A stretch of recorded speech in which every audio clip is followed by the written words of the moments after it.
Live. Yes. Okay. Oh, I can hear a 1, 2, 3. 1, 2, 3. I can still hear it.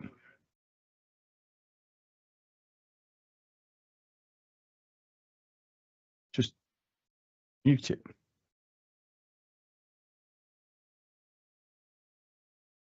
Just No.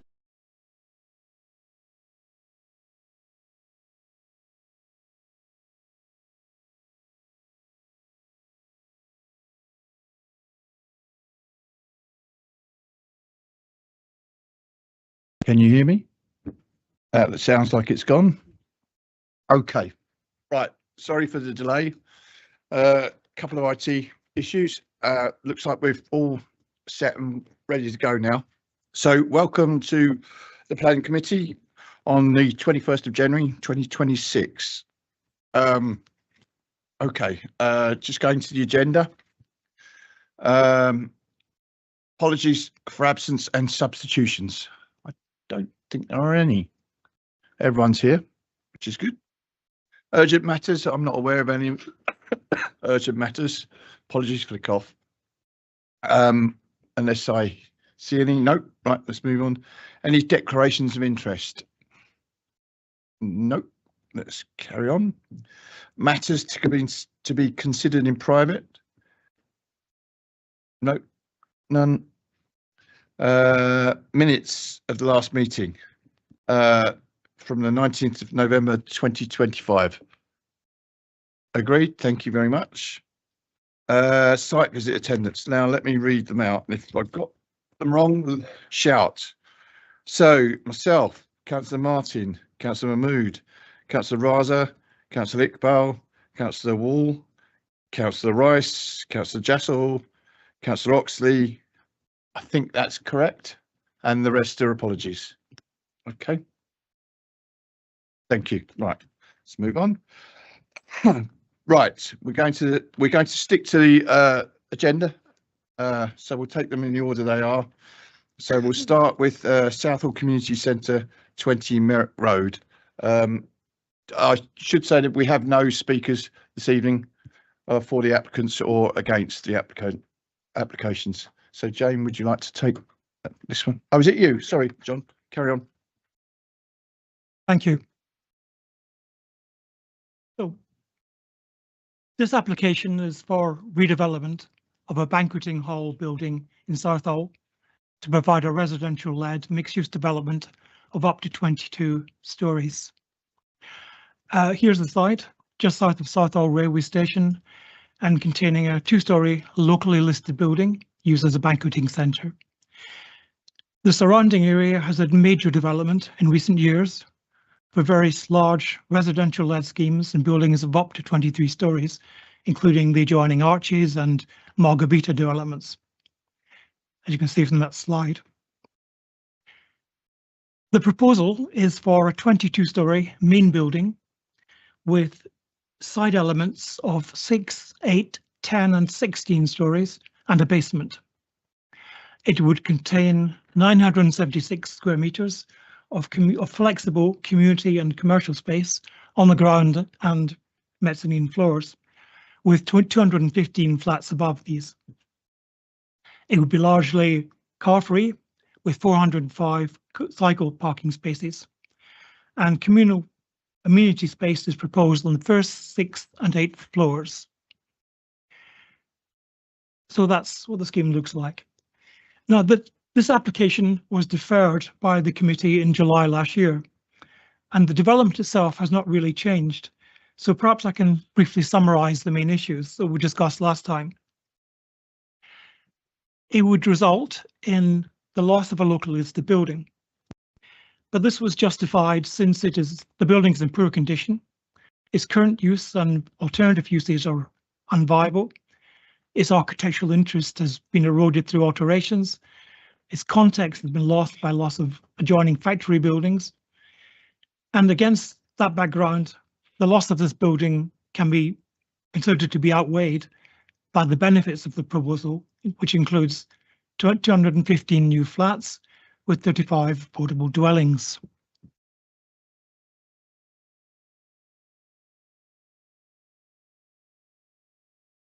So running through the main aspects of the scheme, a 22-storey tall building would be acceptable on the site, given the many other tall buildings around it of up to 23 stories, including the Arches and Margravita, which you can see surrounding this here. Its design is also considered acceptable after revisions following comments from planning officers and the design review panel. And these revisions included a reduction in height of some parts of the building, changes to the crown, and reorientation of some buildings.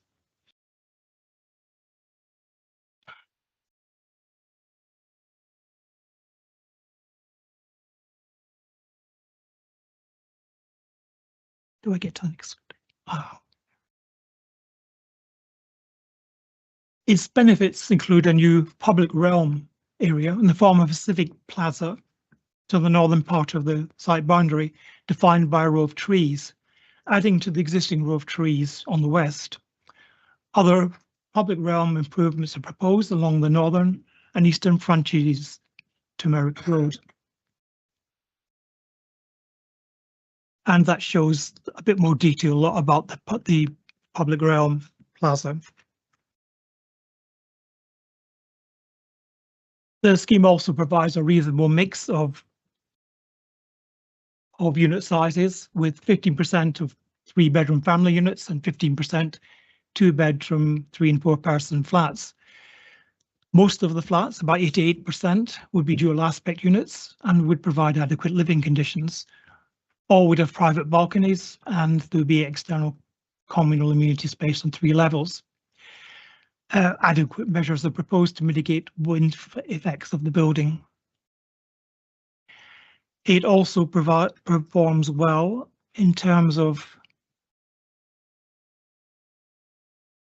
sustainable design, renewable energy measures, and a large reduction in CO2 emissions. It's a car-free development, apart from poor disabled spaces. Impacts on the local highway network are acceptable, subject to various agreed financial contributions towards infrastructure improvements. So that's basically the scheme, and that leads us to the reasons for deferral at the July 2025 Planning Committee. The scheme proposed in affordable housing of equivalent to 19% of residential units by habitable rooms, or 35 flats.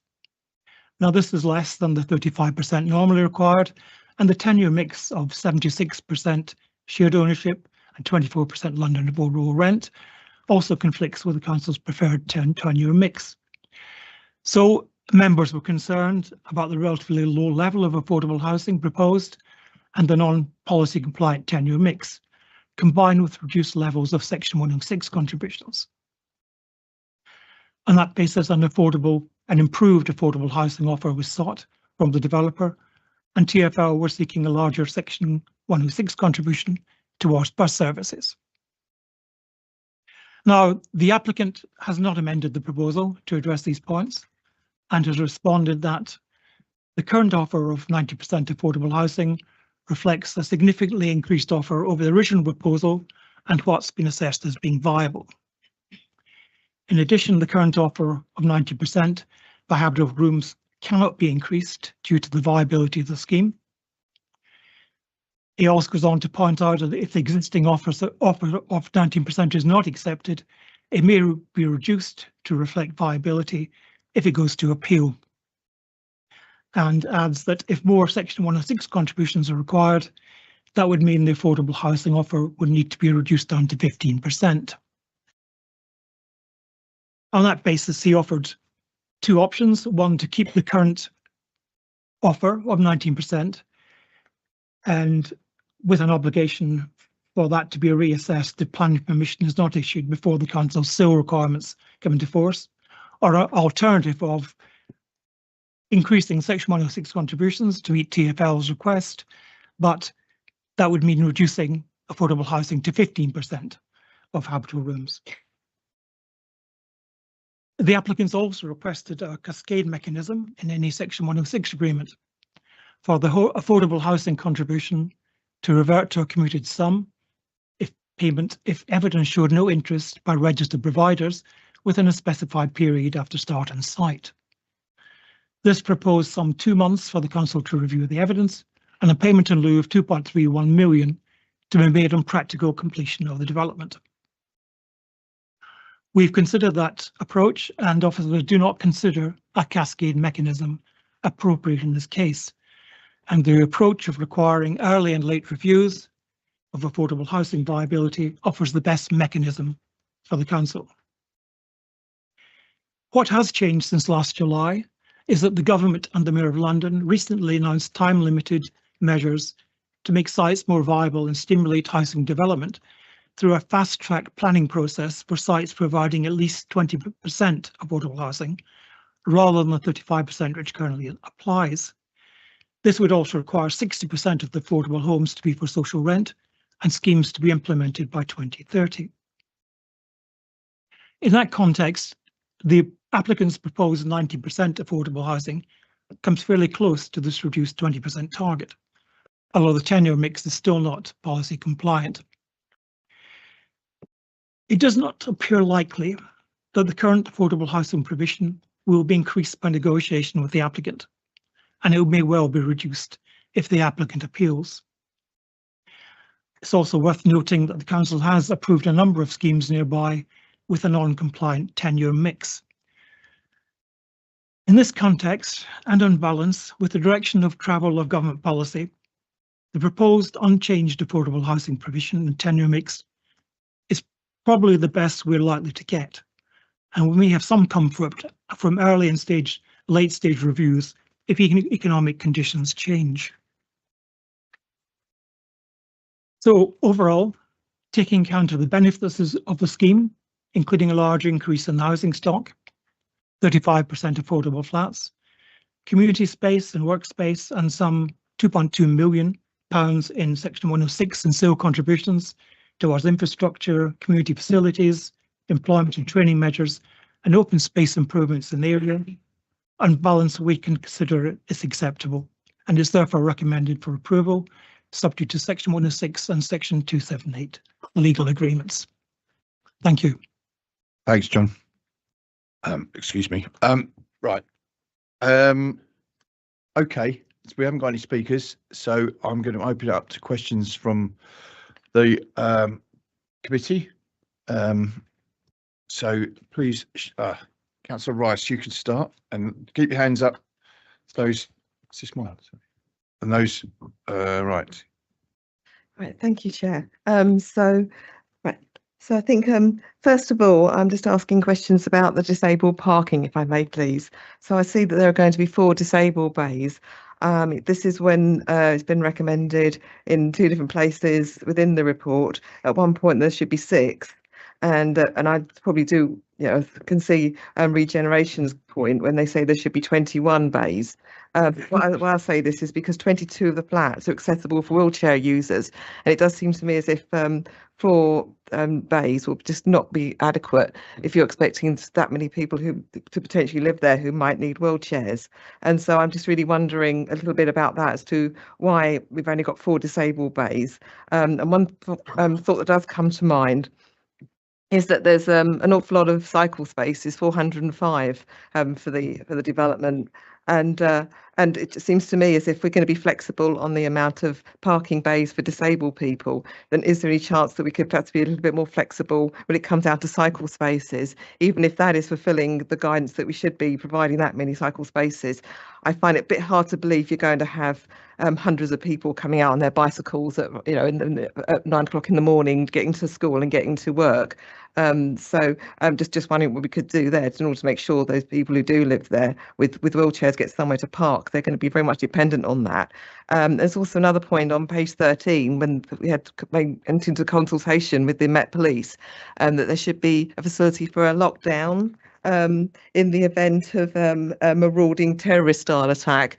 That's actually alarmed me to have that. That's something written in the report about that. And we do have another report coming out this evening where we're building flats but not making the same request. So I'm just wondering if we could have some explanation as to what that's all about. And I think it's also that we had a letter from somebody who was making an inquiry to us about the Section 106 money, that originally it'd been stated there'd be 2.2 million in combined Section 106 and SIL contributions, and now that's obviously been reduced to 1.3 million. So I just wondered if we know anything about that, as to what's going on there, just out of interest. Thank you. Okay, I should point out briefing notes. There's further objections, a long list of objections from I don't think this person's named, but yeah, it's a long list of objections. Can you take those three, John, and we'll take them in batches of three, but when we'll try to have one per person, but three were there, but one we go. Rightio. On the disabled parking, TfL requested that the scheme provides 6 accessible spaces, or blue badge spaces, and that is the compliant figure for the London plan. They didn't ask for more than that. The applicant pointed out that if they provided that, given how small the site is and how constrained it is, they wouldn't be able to fit much more on the site. If they did, if they took them off the street, it would have implications for the active frontage of the site and the plaza, and they couldn't really fit it on the site itself without affecting the viability of the scheme even further than it already is. So they originally proposed 3. TfL wanted 6, so we compromised on 4, and we thought that's probably the best we can get in that area, given that also that disabled users can park on double yellow lines on the street anyway. So that was the justification for it. We couldn't really see how you could provide much more in that area in actual disabled spaces. The second point about the cycle spaces, well, the number of cycle spaces is quite high, and that's compliant with the London plan standards. TfL are very insistent that they provide that level of car parking, and objective if we don't. There may be some flexibility on that, but I suspect TfL would object if we tried to reduce that. Even if we did, I'm not quite sure how that would necessarily help the accessible parking, car parking, whether that would make a difference to it or not. On the condition asked for by the terrorism section of the Met Roman Police, well, that was a condition or conditions they asked us to include in the scheme. They've also asked to include it in other high-rise buildings in this area, and I think we were obliged to include it. And the last point about the Section 106 contributions, I think the figure I've got on the report for Section 106 contributions is 1.37 million. When you add to that the SIL contribution to the mayor, that comes up to 2.2 million. So that's where the two figures come from. Okay, thank you, John. Councillor Mahmood. Thank you, Chair. John, on this particular development, are we still following national guideline in regards to biodiversity gain? And the second thing is, in terms of community space, you said, what number, so 8th floor or whatever, that community space will be available for external users as well or not? Hold that, John. Sorry.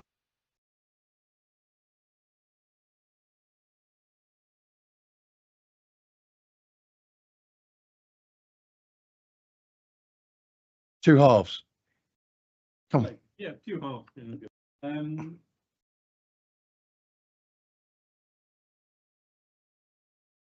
Otherwise, people at home cannot hear you. Understood. Yeah, my understanding is the local plan specified this as a site that should have no more than 15 stories development. Perhaps you could confirm that. That's my understanding from the papers. The local plan is very recent, and indeed the inspectorate's been in, I think, looking at it. So I understand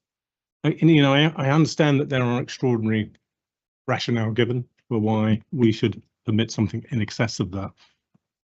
But perhaps you could elaborate why officers originally thought that this was a site that should only have 15 stories, and why officers believe that is no longer the case. That's, yeah, okay, that's one really. Well, the other one was related to wind. I mean, it seems to me that we say it's not a problem, but actually when you read the body of the paper, that wind does seem to be an issue of gusting. I mean, it's like a canyon in the corner where you've got the two rows of high buildings. So perhaps you could comment on the wind aspects. And I noticed the complainant mentions that as well on the submission. Okay. John. John, Okay. you got 4 questions there. Sure. Okay, thank you. Okay, on the biodiversity point, I suppose the first part to say is the biodiversity net gain requirements only came in April 2024. This application came in 2022, so it certainly precedes that legislation and therefore doesn't have to comply with it. However, given it's a very small site, which had next to no habitat or biodiversity value on it to begin with, and now they're proposing lots of green space on 3 levels, along with the landscaping in the plaza area. I would assume, although they haven't given us calculations, that this provides a very large biodiversity net gain, even though they're not required to do that. Community space. On community space, well, there's quite a large amount of flexible community space on the ground and first floor that will be available for external users, and it's quite flexible how it can be used. It can be made smaller or larger, and to do that, so it'll be managed by the owners of the building, but can be let out to community groups. On the local plan point about the height, again, this application has been in since 2022, and even before then, we'd approved quite a lot of larger buildings in this part of Southall, several of 23 stories or more, mainly because it was in the Southall opportunity area and because the London plan allowed for higher density development beside railway stations and areas of good public transport accessibility. So these were the main reasons why we approved them in the past. The local plan obviously has been developing or been evolving since then. So any requirement for or any limit of 15 stories may well have come in after this application, and certainly after we'd approved a lot of 23-story buildings in this area. So it'd be a bit difficult to justify refusing the application on height, given what we've approved here in the past and the basis for it through an emerging plan process. And the last point about wind effects, well, the schema has got an accompanying wind assessment. They have identified some wind issues, but the report indicates how these can be mitigated with various measures, and we put conditions on to ensure these mitigation measures are secured. So in the absence of any other more better technical advice than that, I think we have to rely on the professional advice of that indicated in that wind report. So that's probably as much as I can say on the wind issues. Has he not addressed your wind problem? I'm not sure you quite answered the question on the local plan, because what you're saying is the local plan postdates previous agreements to these schemes coming to planning committee. So the question I asked was, why did officers in the local plan process deem that this site should not have more than 15 stories, even in the light of all the things that you say existed and were given as rationale for previous decisions? Well, I'm not sure I can fully answer. I'm not sure. That question, because I'm on the local plan section. I don't know how that limit evolved. That's a question about the local plan rather than it is about where this particular site. But I get your question, but it's the wrong. Yeah.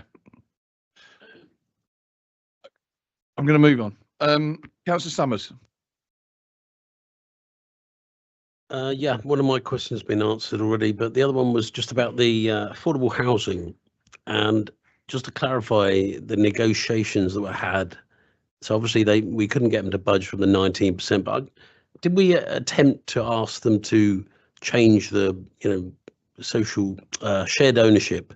I'd personally much prefer if all the affordable housing was London social rent, but I just wondered if they, snobbily sort of said, oh no, we don't want any of those in this block, or what reason did they give for not changing the tenure? I mean, which, they could change it, which would not lose them any money. It would just give them, we could have less flats, but more social rent. I think it would lose them money, but John, you answer the question. Yeah, I think that's right. We have asked them to do that, and the GLA asked them to do that some time ago as well, and asked them to look at a whole range of different options for different tenures and types of development. None of them were found to be viable, and the applicants basically said, if we change this tenure mix from what's been offered now, the scheme becomes even less viable. So that's why they haven't done it. Thanks, John. I didn't see any further questions, so I'm going to move on to the debate. Please indicate anyone that wishes to speak. Councillor Summers. Yeah, when I saw it on the, it wasn't at the site visit, but I know the site quite well, and I don't have any problem with the building itself, that height, that location, the loss of this, the existing building, all that I'm quite fine with. I just, this really sticks in the gullet, all this affordable housing, and it feels like we're being threatened and blackmailed by these developers who said, well, that's it, that's take it or leave it. If we reject it, they'll take it to appeal or just reduce what they're going to offer. The economy is so bad that, we need to get some housing built. So yeah, and also just on a complete lack of imagination for this site. I mean, there's a current banqueting hall. They could have had a banqueting hall at the top of a 22-story building. It could have been a beautiful sort of landmark buildings where people have amazing views for the back of their, wedding photos, and they just plonked this pretty dull building with just loads of flats which they just want to make loads of money. So I'm pretty disappointed by it, but I can't see much option other than vote for it. Councillor Raza, please. Some of what I was going to say has already been said by Chris. I'm just going to say, please don't all repeat the No, same that's thing, why I'm right? just going to a completely different point. The architectural merit was raised, I think, by some people saying that it was locally listed. And I think in its current state, it's looking pretty dishevelled.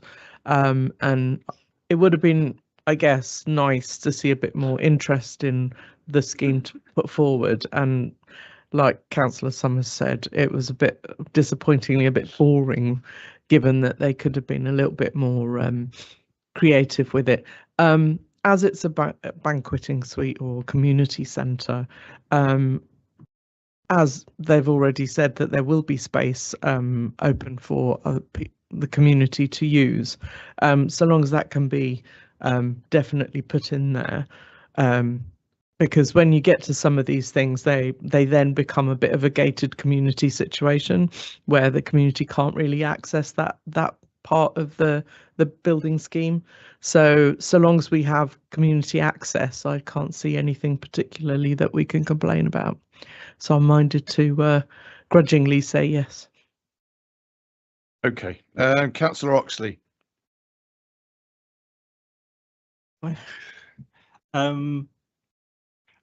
I mean, Councillor D will probably remember when I was the other side of the table. One of the things I think is quite important when we have a democratic process around things like the local plan. People contribute to that. They make submissions. We debate it.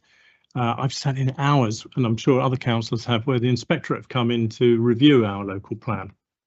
I find it very odd that we'd be in a plan, and this is not, I'm not being personal, I understand you're a busy man, but it seemed very odd to me that you wouldn't be able to explain why we have a rationale for 15-storey limit in that location when we're discussing a new development that's 22 stories. And for that reason, I just get the sense, and I might be wrong about this, that the local plan stipulation about height is always ignored or often ignored, and extraordinary reasons are given to why it's been ignored. Now, I might understand if the local plan was an ancient document, but it's actually a very current document. And because of that, I think I'd be minded to vote against this. Okay, right. Councillor Mahmood. Thank you, Chair.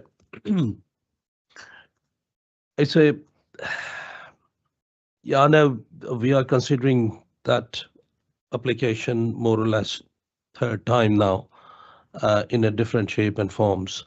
But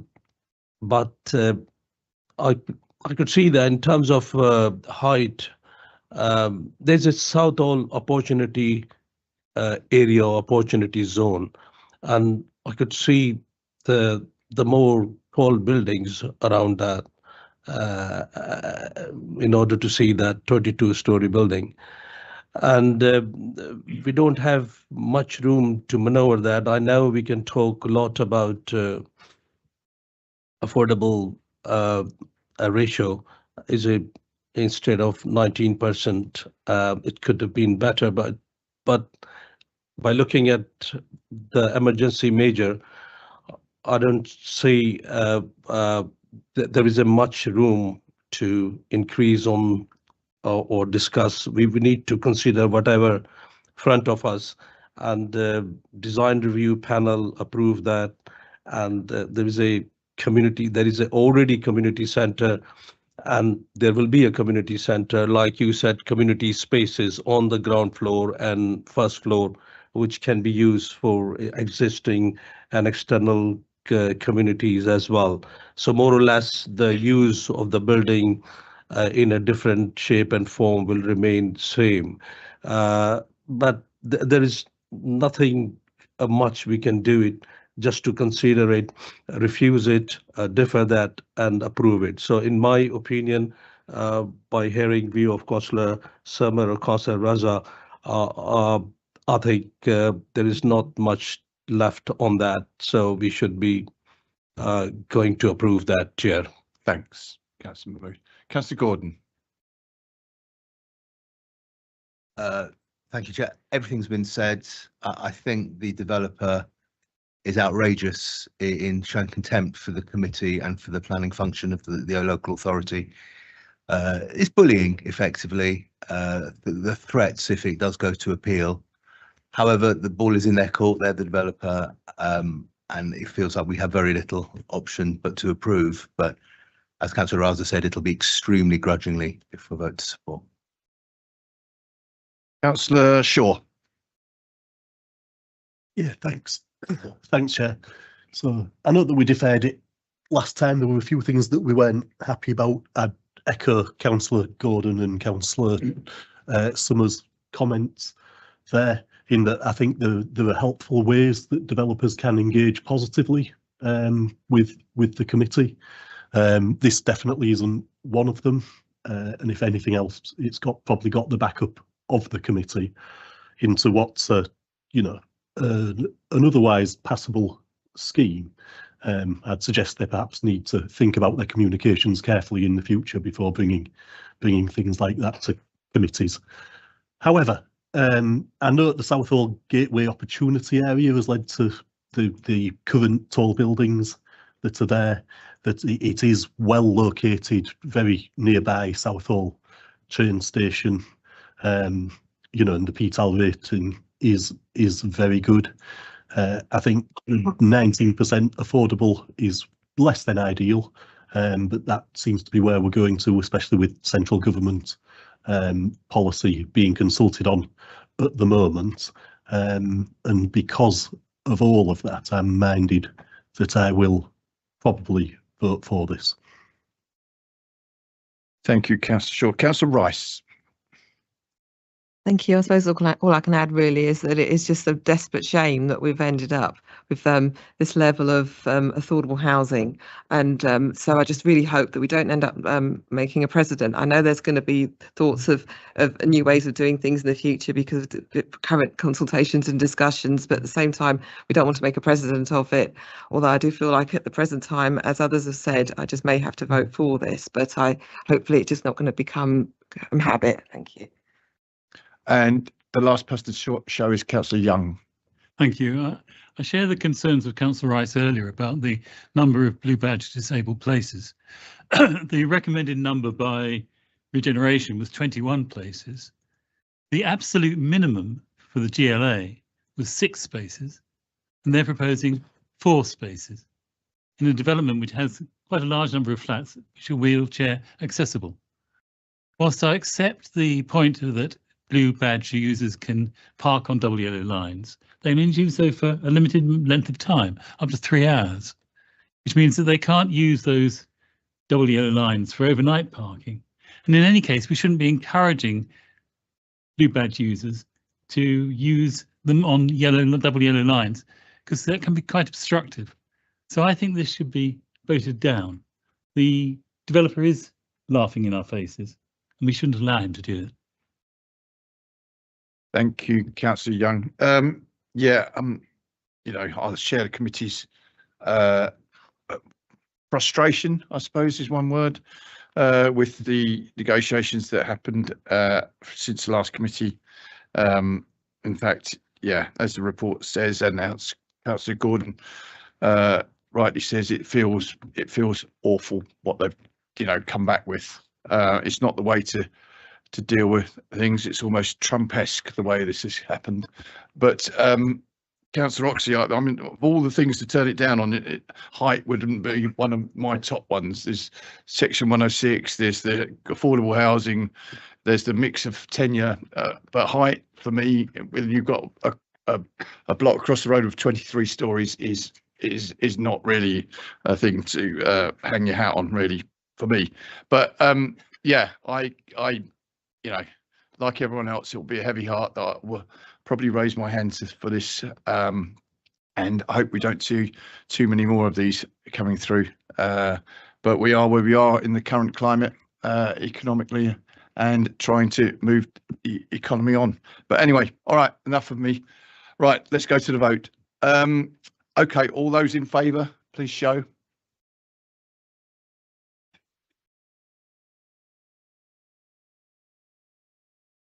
Have you got that? Right. All those against?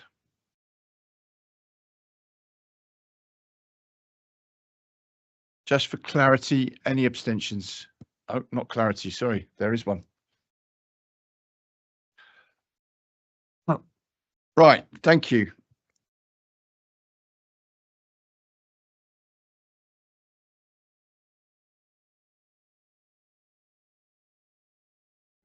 Sorry, that application passed. Let's hope the evening gets better. Right. Okay.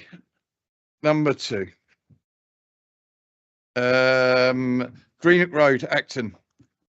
This is yours, Jane, isn't it? Yes. Okay. Again, no speakers. So, Jane, would you like to lead on this, please? Chair, good evening, everyone. The item relates to an application 8 to 10 Greenock Road, South Acton, for a mixed-use development comprising of industrial uses, cafe and residential use. Proposed is a stepped building up to 18 stories following demolition of an existing building. The site is located in South Acton within locally significant industrial site designation. It is surrounded by established and emerging mixed-use developments and is identified as suitable for co-location under the South Acton ELSIS Master Plan. The application was submitted back in March 2023, and the application does actually have resolved to grant at this committee in February 2024. GLA Stage 2 response confirms that Ealing Council determined the application and legal agreement was being drafted to near completion. However, the applicant has come back in July 2025 last year, and it's in response to the current economic climate that they have proposed that the development is not viable as it was presented, got resolved to grant in 2024, and therefore they wish to revisit the viability of the scheme for your consideration in progressing this development forward. So just as a recap, the proposal is for, as a slide outlines, a quantitative development for replacement of industrial uses to a modern standard, which is located on the ground, first and second floors. It will provide off-site servicing and delivery areas. It is proposing 124 residential units, a provision of a cafe on the ground floor, building that is up to 18 stories in height with shoulder heights of 12 and 15, as you can see on the picture on the slide. Communal amenity space at ground, third, 12 and 15 floor levels. And this proposal for your consideration tonight is including a payment in lieu of £1 million towards affordable housing offsite, which removes the originally considered 43 affordable homes, which equated to 36.5% back in 2024. So just to recap, the design has been assessed and high quality. It is of high quality and responds positively in the industrial character of the area. Incorporates a base, middle and top, and the materiality references the South Acton industrial heritage. Recap again, just in terms of what the building looks like with industrial floor space. It constitutes a tall building and has been assessed against the local plan as well as the London plan tall building policies. Right, relatively similar to the first item, it does exceed the height that's identified in the master plan of 15 stories. However, it was considered and it's been addressed in the main report of 2024 that it's been tested against the townscape, and with the prevailing heights coming across around this area that the proposed justified at 18 stories maximum. This shows how the industrial uses are arranged on the ground floor, which represents a bit of an uplift in floor space terms, and would meet the modern operational needs. Off-street servicing ensures that industrial operating can function efficiently without impacting the highway. This shows the ground floor of the site, which just demonstrates the site coverage and how it can work. And this slide shows the landscape amenity provisions on the building at the podium levels and upper floors of the building. One element from this scheme that was reported back in 2024 was about the highway improvement, because it's all industrial uses down on Granite Road, that improvement to include public realm, public footpath through this development is considered a positive benefit for the area. This slide shows what was considered before in terms of the dwelling mix, showing the affordable housing, which was policy compliant level at the time. The current proposal is for it to be all 100% market housing. So that's 124 market housing on site with no affordable provision. However, the applicant has offered £1 million towards offsite affordable housing contribution, and officers have independently got that viability assessment reviewed, and it has concluded that the scheme is in deficit, so that being it's not making any profit to contribute towards. The applicants also explored options with the GLA officers to see whether grant funding will be available for the affordable housing that's been proposed, and they've exhausted that option, and we are at where we are with the financial contribution. So the recommendation is, again, it's on a very fine balance, having considered all the planning policies and current consultations, as you heard earlier in the item 1 about the national policies and the GLA guidance that's coming out about securing delivery of housing. And in this instance, very unfortunately, the affordable housing that was previously considered, which was very favourable, is no longer being offered. However, although it's £1 million, it will contribute towards housing delivery for the council elsewhere in the borough. Sorry, £1 million. Oh, that was me. I don't recognise my own voice. £1 million towards other capital delivery program for the affordable housing for the council. So again, it's one of these very unfortunate situations in the current economy. However, the officers have taken a view of all the relevant planning policies, current economic situation. The viability assessment is quite crucial. So the recommendation is for grant of planning permission, subject to GLA will need to have a further stage 2 referral process, but also what we've included in this one is to include the late stage review, which was absent from the last one because of the fact that it was a policy compliant level. So we'll secure the early and late stage reviews to ensure that, whatever we can secure through the stages of development, in a hope that the economy does improve, that we'll be able to secure more affordable housing contribution. Thank you very much. Okay, thank you, Jane. Right, questions from the committee, please. Councillor Summers, you're on fire tonight. Yeah, I was going to make this as a point, but I think it has to be a question, really. Yes, this is questions. Yeah, so £1 million divided by 43 to me is £23,000. So are you saying? I mean, I just think we've been sold a very bad deal. I mean, 43 units in that block of flats, so they're now going to be able to sell for market value. That's got to be worth an awful lot more than £1 million. I know that the scheme, so it was unviable, but I don't understand how we've gone from 43 units to £1 million, which is not going to be able to build us many affordable units at all elsewhere. So I'm just seeking clarification. Is there an assessment of how much those 43 units were worth, and how have we got to 1 million?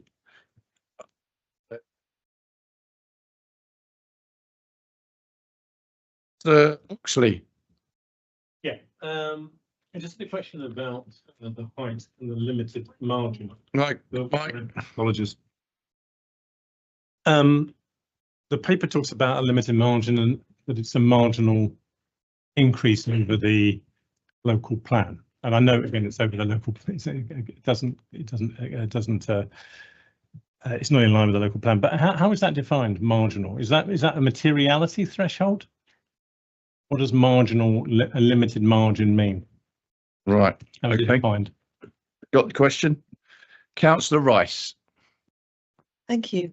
Sorry, can I just ask about the impact on the allotments? Because I'm just looking at here, it's talking about the daylight, and it wouldn't actually have an impact or a problem. That's what it's saying here on the nearby allotments. I'm just wondering, do we actually consider that taking into account other developments that are going on at the same time? Because I know it's very close to the allotments are very close to Acton Gardens, so I'm just want to ensure that the allotments will not be affected once other planned developments and other planned buildings are in place as well.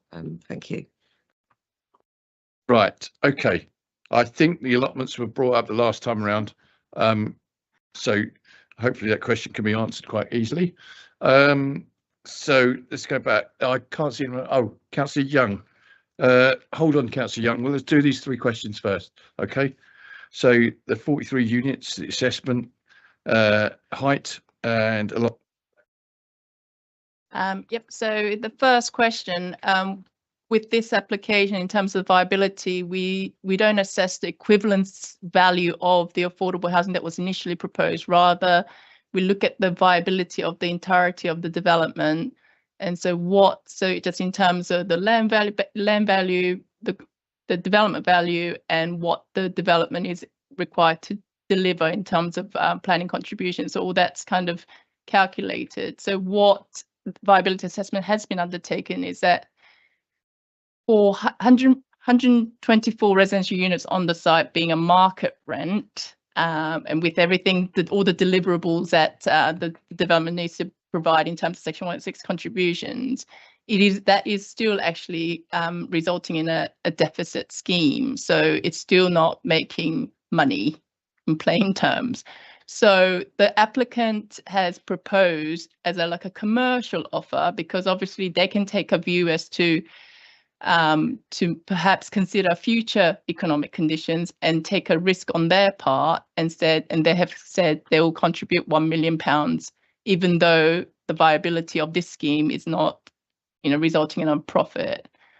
So we, in planning terms, we look at the viability of the scheme on its own. However, developers they can look at their whole portfolio of other developments and can make a commercial decision on the basis of going forward with the development, although it may not, in viability terms, make us a profit.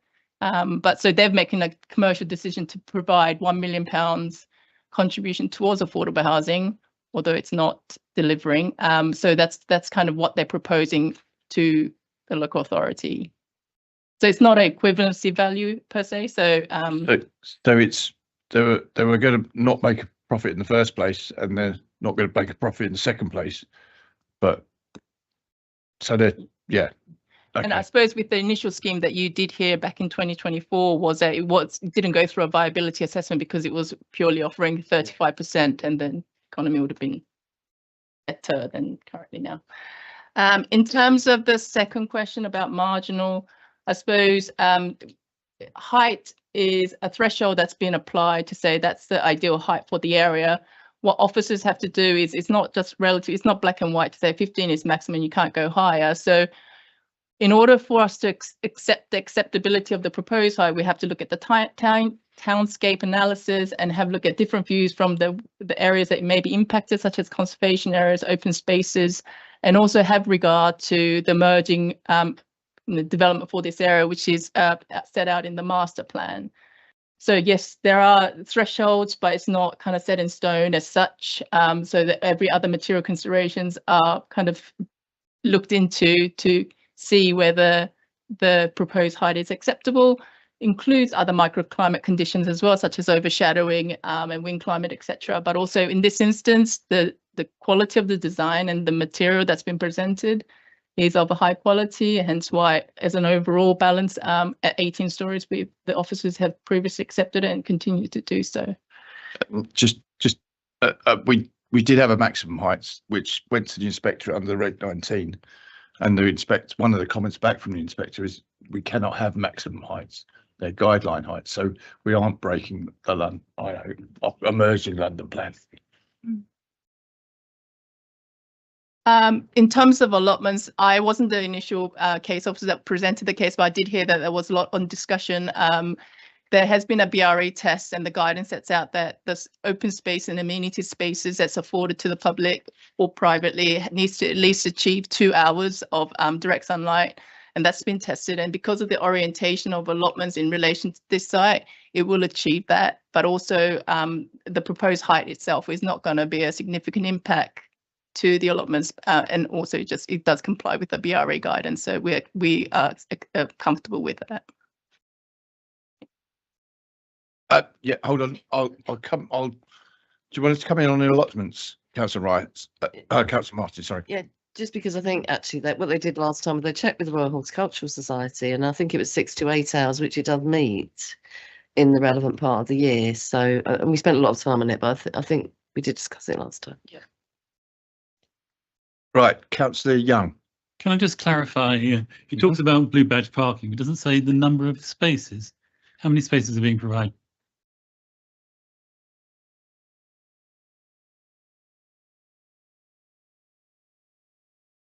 You may be able to see it on this slide. It's providing 4 spaces for the development. So I'll just point it out to you. It's one there, one there, one there, and one there. Right, that's the answer. Councillor Wall. Thank you, Chair. I just wanted to ask about the late stage review, how that works really.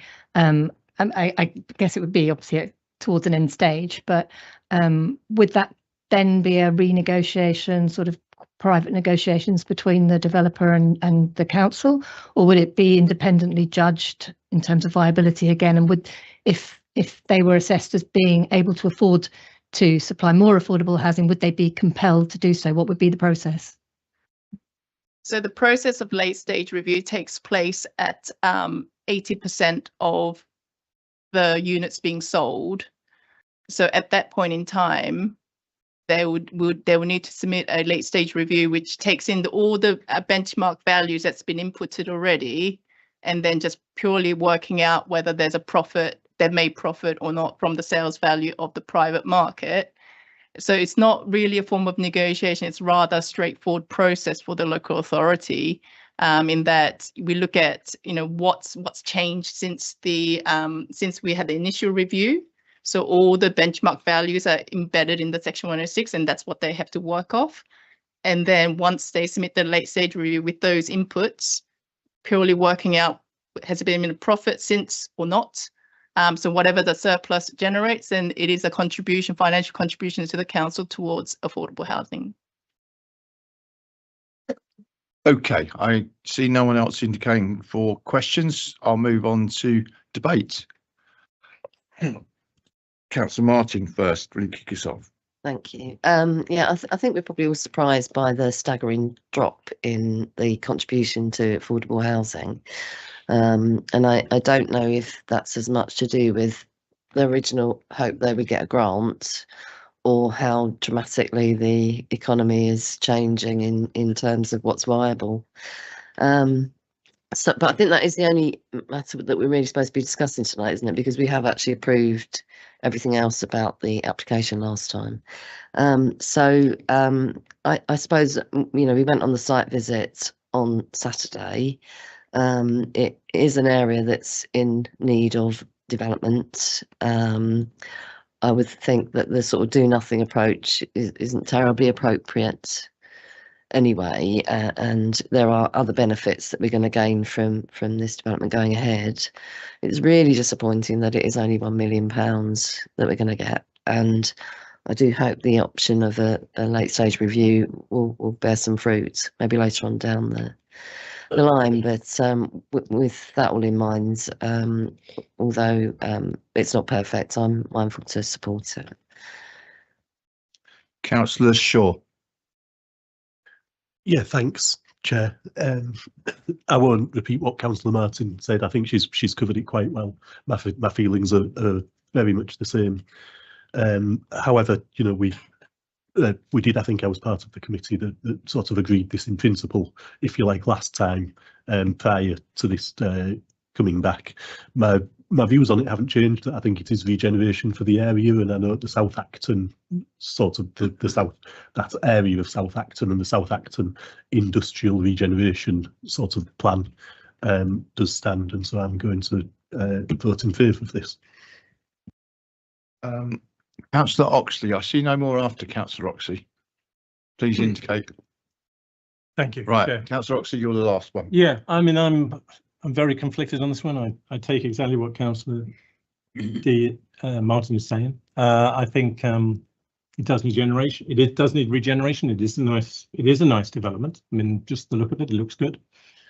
But I do feel for the people who live on Western Road, and you didn't show that particular aspect. But when you look at the view of that building for those residents over the railway tracks, we make the point in there that they're a long way away, as if this was someone's conservatory. It's actually an 18-storey building, and it is huge from their point of view. And I take the point. I asked the question about marginality. I thought it was a materiality threshold, but I think you're saying it's basically, I'm not sure. I didn't know whether I understood what margin meant in this context, but it's clearly not a materiality threshold, 15 stories, because it's 20% over that, and that's very significant.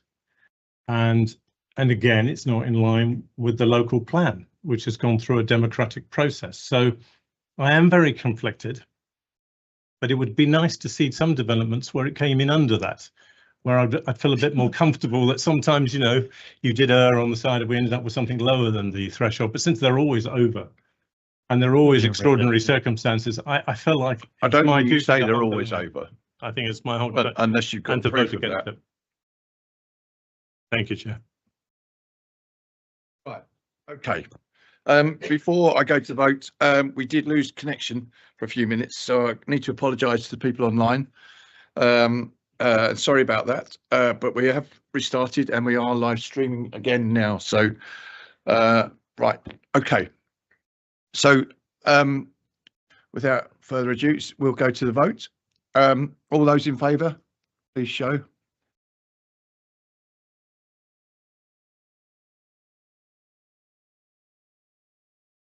Okay, Cornelia. Right.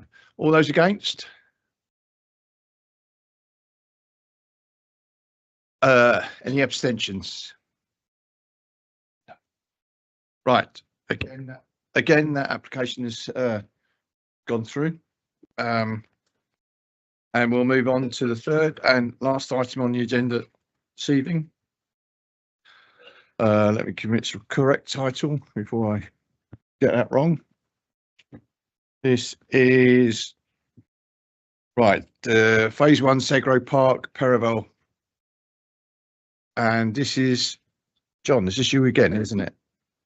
Yes. Thank you. This application is to redevelop 11 older industrial buildings to provide modern warehouse units within the Segro Park Perivale Industrial Estate, adjoining Hoshenden Road South and the Underground Railway line to the south. It's brought to this committee only because the amount of industrial floor space proposed exceeds the threshold for a delegated decision. Here's the site. It's part of our strategic industrial location, but contains older industrial units, many of them vacant.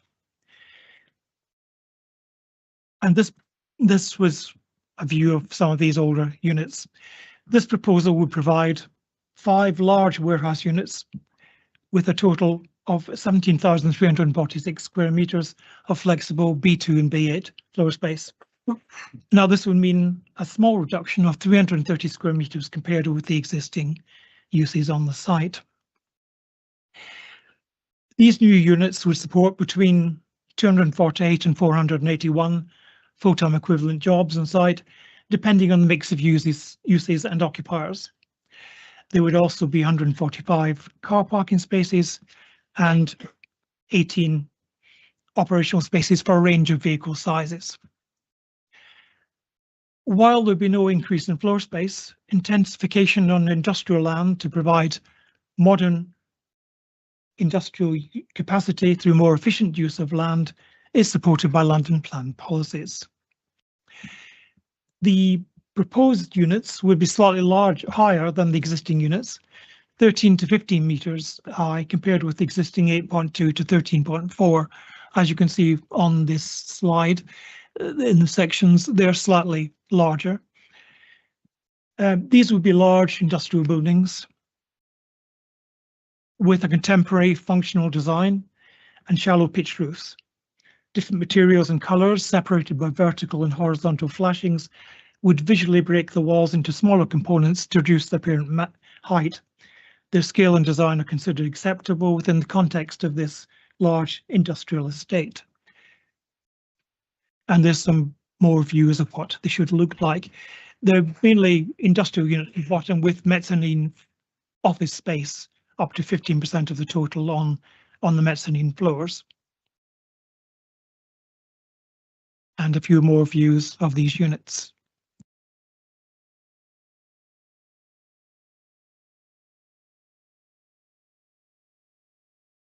The nearest dwellings would be some 15 to 20 meters away from the closest new industrial units to the west, while other dwellings would have end walls facing the industrial units.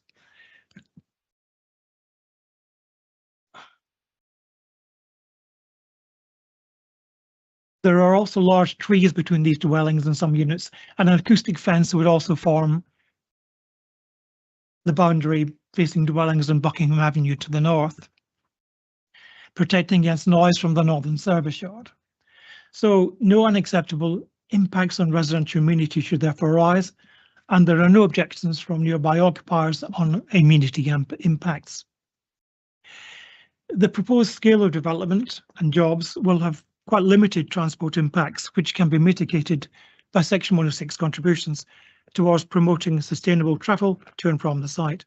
And these include a feasibility study of cycling improvements in Horsenden Lane South, improvements to public realm wayfinding and connectivity near the site, and other improvements identified by an active travel zone assessment.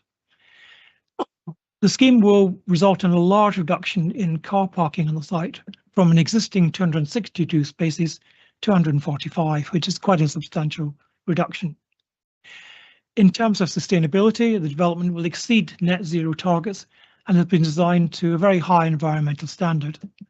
Heating and cooling will come from air source heat pumps with photovoltaic panels maximized across all 5 building roofs. Overall site-wide CO2 emissions will be cut by at least 193%. And as there will be no shortfall in the zero carbon target, no carbon offset contribution is required. Most of the site is covered by buildings or hard standing with some landscaping and of negligible importance for biodiversity. However, this scheme provides extensive new landscaping and new tree planting. A new linear amenity space for workers is proposed to the west of Unit 1, with new green spaces along Horsington Lane South and green verges along the main access road. Various ecological measures, including planting of 125 new trees, would be secured by conditions, and there would be a very large biodiversity net gain. So the scheme would provide a number of planning and regeneration benefits, including provision of modern employment floor space within a strategic industrial location, increased local jobs, new tree planting, and in the order of £437,000 in Section 106 and civil contributions towards employment skills, training and infrastructure, and air quality improvements in the area. So overall, the proposed development would accord with relevant policies and is recommended for conditional approval, subject to Section 106 legal agreement. Thank you. Thank you, John. Right, okay. Questions from the committee? Don't all rush. Right, if there's no questions, I'm going to go straight to debate. Last chance for a question. I see no hands. Right, let's move on. Debate. Councillor Raza. On the site visit, I thought it kind of looked quite cute and retro, but I can see that the new scheme is obviously trying to modernise and make it more useful as units, instead of sort of, just looking cool with their numbering and all the rest of it, looking very like it was straight out of the 70s. So yes, I quite liked it as it is, but I can see why the new scheme has been proposed. It was a good distance away from the homes, and I feel that actually it wasn't intrusive in any way. So I think it'll be a yes from me. Thank you. Cute and retro. Right. Okay. Councillor Mahmood, beat that. Thank you, Chair. It was a good visit on site on the Saturday, yeah, and good to know that there's a regeneration in Perryville, and SEGRO invested a lot in terms of regeneration and employment in the borough, and that's the one of the site in Perryville. I think we should welcome that, because there's a 5 brand new futuristic industrial unit, 125 new trees, additional trees, 480 jobs would be available for the local communities. I think, and there is no objection on that proposal. I think that's a good regeneration, and this is the phase 1 part of the master plan regeneration. I think we should welcome that, and I would fully support for that application. Right, I see no more indications. Therefore, I'm presuming the committee are reasonably happy, so I'm going to go to the vote. Okay, all those in favour, please show.